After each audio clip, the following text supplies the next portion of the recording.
Shalom dan selamat pagi untuk Bapak Ibu serta saudara-saudari yang terkasih.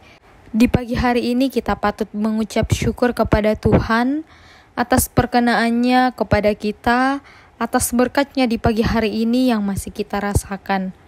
Maka dari itu mari kita selalu menjadikan Tuhan sebagai penuntun dan menjadi pertolongan di dalam kehidupan kita. Pertolongan kita adalah dalam nama Tuhan yang menjadikan langit dan bumi, kasih karunia dan damai sejahtera dari Allah Bapa Tuhan kita senantiasa menyertai kita sekalian. Firman Tuhan merupakan pegangan kepada kita sebagai orang percaya. Maka dari itu Bapak Ibu serta saudara-saudari yang terkasih, sebelum kita melanjutkan segala aktivitas kita, mari kita mendengarkan firman Tuhan. Namun sebelum itu, mari kita tundukkan kepala, kita satu di dalam doa, kita berdoa. Ya Tuhan, kami mengucap syukur di pagi hari ini atas perkenan-Mu yang luar biasa di dalam kehidupan kami. Engkau masih memperkenankan kami, masih memberikan kami nafas kehidupan ya Tuhan. Ya Tuhan, di pagi hari ini untuk mengawali segala aktivitas kami datang kepadamu mengucap syukur dan kami juga mau mendengarkan akan kebenaran firman-Mu. Bukalah akal dan pikiran kami ya Tuhan, sehingga kami tidak hanya menjadi pendengar, tetapi dapat menjadi pelaku akan kebenaran firman-Mu. Inilah doa kami, terpujilah Kristus, amin. Jemaat Tuhan yang terkasih, pembacaan kita pada pagi hari ini terambil dari Daniel pasal 8 ayat yang ke-15 sampai ayatnya yang ke-27. Firman Tuhan berbunyi demikian. Sedang aku, Daniel, melihat penglihatan itu dan berusaha memahaminya. Maka tampaklah seorang berdiri di depanku yang rupanya seperti seorang laki-laki. Dan aku mendengar dari tengah sungai Ulai itu suara manusia yang berseru, Gabriel, buatlah orang ini memahami penglihatan itu. Lalu datanglah ia ke tempat aku berdiri, dan ketika ia datang, terkejutlah aku dan jatuh tertelungkup. Lalu ia berkata kepadaku, pahamilah anak manusia bahwa penglihatan itu mengenai akhir masa. Sementara ia berbicara dengan aku, jatuh pingsanlah aku tertelungkup ke tanah. Tetapi ia menyentuh aku dan membuat aku berdiri kembali. Lalu berkatalah ia, kuberitahukan kepadamu apa yang akan terjadi pada akhir murka ini, sebab hal itu mengenai akhir zaman. Domba jantan yang kau lihat itu, dengan kedua tanduknya, ialah raja-raja orang Media dan Persia. Dan kambing jantan yang berbulu kesat, itu ialah raja negeri Yunani. Dan tanduk besar yang di antara kedua matanya itu ialah raja yang pertama. Dan bahwa tanduk itu patah, dan pada tempatnya itu muncul 4 buah, berarti 4 kerajaan akan muncul dahulu. Dan pada akhir kerajaan mereka, apabila orang-orang fasik telah penuh kejahatannya, maka akan muncul seorang raja dengan muka yang garang dan yang pandai menipu. Kekuatannya akan menjadi hebat, tetapi tidak sekuat yang terdahulu. Dan ia akan mendatangkan kebinasaan yang mengerikan, dan apa yang dilakukannya akan berhasil. Orang-orang berkuasa akan dibinasakannya, juga umat orang kudus, dan oleh karena akalnya, penipuan yang dilakukan akan berhasil. Ia akan membesarkan dirinya dalam hatinya, dan dengan tak disangka-sangka, banyak orang akan dibinasakannya. Juga ia akan bangkit melawan raja segala raja, tetapi tanpa perbuatan tangan manusia, ia akan dihancurkan. Adapun penglihatan tentang petang dan pagi itu, apa yang dikatakan tentang itu adalah benar. Tetapi engkau sembunyikanlah penglihatan itu, sebab hal itu mengenai masa depan yang masih jauh. Maka aku, Daniel, lelah dan jatuh sakit beberapa hari lamanya. Kemudian bangunlah aku dan melakukan pula urusan raja. Dan aku tercengang-cengang tentang penglihatan itu, tetapi tidak memahaminya. Amin.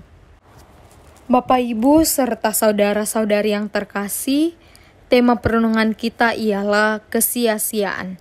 Apa tai gaina? Jika hidup kita pun segala sesuatunya untuk keperluan kita, mungkin itu bisa dikatakan sebagai jaminan untuk hidup nyaman di dunia. Punya rumah, mobil, dan barang-barang mewah bisa menjadi patokan hidup kita bahagia di dunia. Tapi, tahukah kita bahwa semua kemewahan itu adalah suatu yang sia-sia di hadapan Allah? Bukan kemewahan dan kemegahan seperti itu yang dilihat oleh Allah, melainkan kekayaan dari buah iman yang dipandang oleh Allah. Seperti halnya bacaan kita hari ini mengajarkan bahwa kekuatan yang hebat, kepintaran, dan keberhasilan dalam menghadapi hal-hal duniawi itu semua tidak berarti bagi kedaulatan Allah. Semua hal itu tidak memiliki arti apa-apa di hadapan Allah, karena Allah hanya memandang buah dari iman kita sebagai seorang yang telah ditebus dosanya di kayu salib oleh Yesus Kristus. Ini yang menjadi sorotan penting untuk kehidupan orang-orang saat ini. Kebanyakan orang sudah terbawa arus oleh pencarian harta, kecerdasan, dan keberhasilan menggapai hal-hal duniawi, tetapi lupa merawat iman mereka sehingga bisa menghasilkan buah. Kekayaan, kepintaran, dan keberhasilan memanglah nikmat, tetapi itu nikmat yang bersifat sementara. Nikmat yang kekal hanya akan bisa dirasakan oleh mereka yang imannya berbuah lebat di dunia. Apakah kita salah satunya? Yang adalah orang-orang terbuai oleh arus pencarian harta, kepintaran, dan keberhasilan duniawi, dan lupa merawat iman sehingga bisa menghasilkan buah yang lebat. Tinggalkan kebiasaan itu, karena Tuhan mau kita berbuat lebat di dunia ini. Tuhan memampukan kita. Amin. Bapak, Ibu, serta saudara-saudari terkasih, kita telah mendengarkan firman Tuhan. Kiranya apa yang telah kita dengarkan bisa menjadi atau bisa diaplikasikan di dalam kehidupan kita. Mari kita kembali satu di dalam doa, kita berdoa.